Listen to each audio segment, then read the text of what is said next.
Hola a todos, mi nombre es Pedro Camacho y en este tercer vídeo dedicado a las excepciones hablaremos de las excepciones propias. Tras una pequeña introducción veremos cómo crear las excepciones propias, cómo redefinir algunos métodos, cómo gestionarlas y finalmente con un código de ejemplo. Además de todas las excepciones que tiene Java, nosotros como programadores podemos generar nuestras propias excepciones. Esto puede ser interesante para indicar situaciones especiales que no son detectadas como errores de ejecución, pero que pueden ser gestionadas como tales. Lo primero que debemos hacer es buscar un nombre que resulte descriptivo del tipo de excepción que queremos gestionar. La decisión relevante que debemos tomar también es si debemos heredar de la clase exception o de la clase runtime exception. En caso de que la hagamos heredar de exception, tendremos la obligación de capturar y de gestionar la misma, o de delegar su gestión, mientras que si la hacemos heredar de runtime exception, gestionarla pasará a ser opcional. Lo lógico es heredar de la clase de la jerarquía de Java que mejor se adapte al tipo de excepción. Como ya vimos, la clase exception tiene dos constructores, un constructor sin argumentos y un constructor que recibe un string como argumento. En este string se suele definir un mensaje que explica el tipo de excepción generada. Conviene que este constructor llame al constructor de la clase de la que deriva. Esto lo hacemos con el operador de super y entre paréntesis string. Ahí tenéis un ejemplo donde estamos creando la clase miException que hereda extends de runtime exception y tiene los dos constructores que acabamos de comentar. En ambos se hace uso del operador super. En el segundo de ellos hay un parámetro que es el que también luego se pasa en el operador de super. En la clase anterior también podemos añadir nuevos métodos o redefinir alguno de los existentes. Por ejemplo, vamos a cambiar el mensaje que aparece por consola indicando que se ha producido una excepción. Esto lo vamos a conseguir redefiniendo el método toString de la siguiente forma.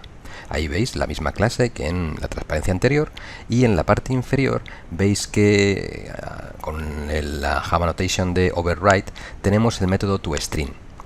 Y bueno, pues lo hemos cambiado a nuestro gusto utilizando algún método de exception como getClass o getName o getMessage y bueno, pues esto conseguimos que cambiar ese mensaje. Ahora, al ejecutar el proyecto que genera esta excepción por consola, se obtiene el siguiente mensaje. Como podéis ver ahí, parte de lo que está apareciendo ahí es lo que hemos puesto en el método toString. Es diferente al original, que recordemos que era de este estilo. Una vez creada nuestra clase, podemos utilizar esta excepción como otra más del sistema. Vamos a ver el siguiente ejemplo. Veis ahí que está la excepción propia creada anteriormente y tenemos otra clase, ejemplo excepción propia, donde simplemente tenemos un main y ahí vamos a lanzar con el operador through una new miException, poniendo un mensaje de prueba. Esto lo que haría sería generar una excepción que poquito más abajo en el catch es capturada. En el main se lanza el through, la nueva excepción creada, y luego se captura en el catch, como hemos comentado, tal y como se hacía con las excepciones propias de Java. La excepción creada se debe delegar o capturar por ser descendiente de exception. Si la excepción hubiera heredado de runtime exception, no sería obligatorio hacerlo.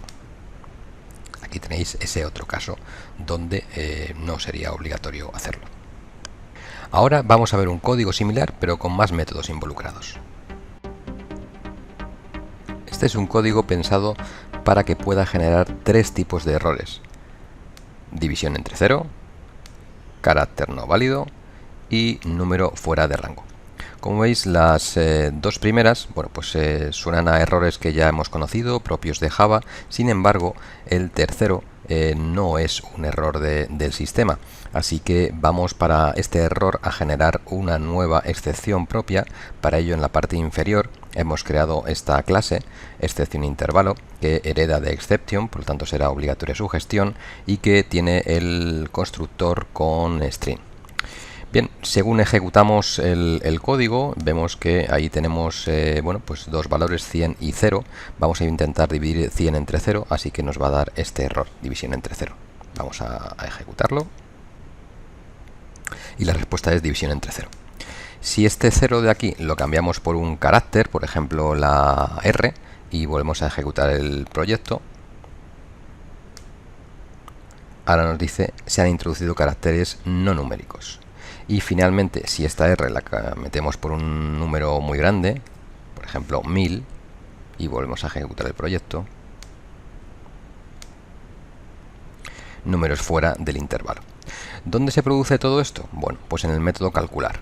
El método calcular, en su cabecera, indicamos con la instrucción throws que puede generar estos tres tipos de excepciones: excepción intervalo, que es la propia nuestra, number format exception, que ya conocemos, y arithmetic exception, que también conocemos.